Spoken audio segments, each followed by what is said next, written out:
افریقہ کے چھوٹے سے ملک میں جوہری مواد کی کان کا ایسا تنازع جس کا فائدہ ایران اور چین کو ہو سکتا ہے۔ نائجر اور فرانس کے تعلقات میں شدید کشیدگی کے بعد نائجر کے فوجی رہنما فرانس کو ملک کے اہم اقتصادی شعبوں خصوصاً یورینیم کی کان کنی کی صنعت سے بے دخل کرنے کے لیے پرعزم نظر آتے ہیں۔ حال ہی میں فرانس کے جوہری توانائی کی سرکاری کمپنی ایرانو نے اعلان کیا تھا کہ جولائی 2023 کی بغاوت کے بعد فرانس کے دوست اور اتحادی محمد بازوم کا تختہ الٹنے کے بعد اقتدار میں آنے والی فوجی حکومت نے سمیر نامی کان پر قبضہ کر لیا۔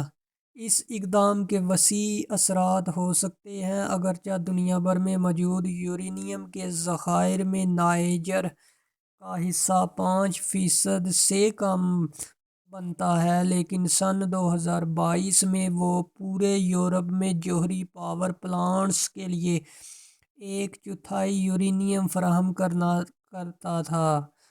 حالیہ واقعات نے دیگر طریقوں سے بھی صورتحال کو مزید مشکل بنا دیا ہے، کیونکہ یورپی ممالک موسمیاتی تبدیلی کے چیلنجز سے لڑنے اور بجلی کی پیداوار کے ذریعے کاربن آلودگی کو کم کرنے کی کوشش کر رہے ہیں۔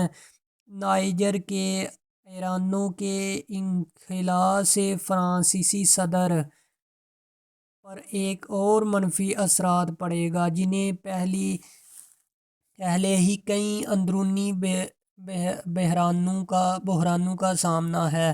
ایرانو کے ممکنہ روانگی کی خبر فرانس کے ایک اور دیرانہ افریقی پارٹنر چاڈ کے ساتھ تعاون کے خاتمے کی خبروں کے ساتھ مماثلت رکھتی ہے، جس نے حال ہی میں اچانک اعلان کیا تھا کہ وہ فرانس کے ساتھ اپنا سیکیورٹی تعاون ختم کر دے گا۔ سینیگال نے بھی یہ اعلان کیا ہے کہ وہ اپنے دارالحکومت ڈاکار میں موجود فرانسیسی فوجی اڈوں کو ختم کرنا چاہتا ہے۔ نائجر میں ایرانو کو جس بحران کا سامنا ہے، اس سے ظاہر ہوتا ہے کہ فرانس کو توانائی کی فراہمی کے لیے بڑے چیلنجز کا سامنا ہے۔ کل 56 ری ایکٹرز کے ساتھ 18 نیوکلیئر پاور پلانٹس رکھنے والے فرانس نے اب تک اپنی 56% بجلی جوہری توانائی سے سپلائی کی، اور وہ بجلی کی پیداوار کے ذریعے کاربن آلودگی کو کم کرنے میں دوسرے ممالک سے آگے ہے۔ لیکن فرانس نے تقریباً 20 سال قبل مقامی سطح پر یورینیم کی پیداوار کو محدود کر دیا تھا۔ اسی وجہ سے یہ ملک تقریباً ایک دہائی قبل سے اب تک تقریباً 90,000 ٹن یورینیم درآمد کر چکا ہے، جس سے 5واں حصہ نائجر سے آتا ہے۔ قزاقستان وہ دنیا میں یورینیم کی 45% طلب اکیلے پورا کرتا ہے۔ فرانس کے لیے یورینیم کا ایک اور اہم ذریعہ ہے۔ نائجر سے ایرانو کے انخلاء کے بعد یقینی طور پر فرانس اب دوسرے ذرائع تلاش کرنے پر مجبور ہوگا۔ اس حوالے سے دیگر سپلائرز جیسے ازبکستان، آسٹریلیا اور جیسے ممالک بھی درآمد کے لیے دستیاب ہیں۔ پچھلے سال جنوب مغربی افریقہ میں نائجر کے پڑوسیوں نے ملک میں بغاوت کے جواب پر اس پر پابندی لگا دی، جس نے نائجر کی یورینیم کی برآمدات کو جزوی طور پر روک دیا، اور اس کے نتیجے میں یورینیم کے دوسرے برآمد کنندگان اس خلا کو پر کرنے پر مجبور ہوں گے۔ یورپی یونین اس ملک سے یورینیم کی درآمد 1/3 تک پہنچ گئی، اور کینیڈا بھی اس کمی کو پورا کر رہا ہے، لیکن اس صورتحال کو ایک اور بھاری سیاسی قیمت چکانا پڑی۔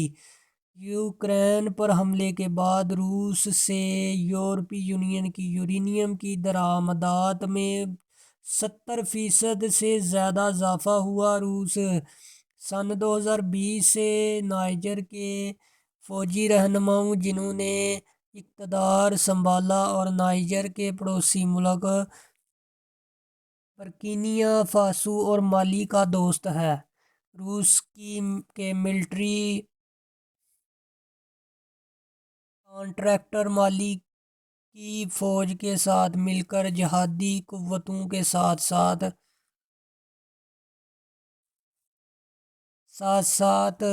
جیسی علیحدگی پسند اقلیتوں کے خلاف لڑ رہے ہیں۔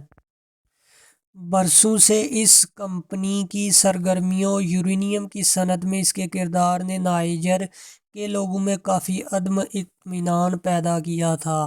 یہ دعویٰ کیا گیا تھا کہ یہ کمپنی برآمدی معاہدے کی تجدید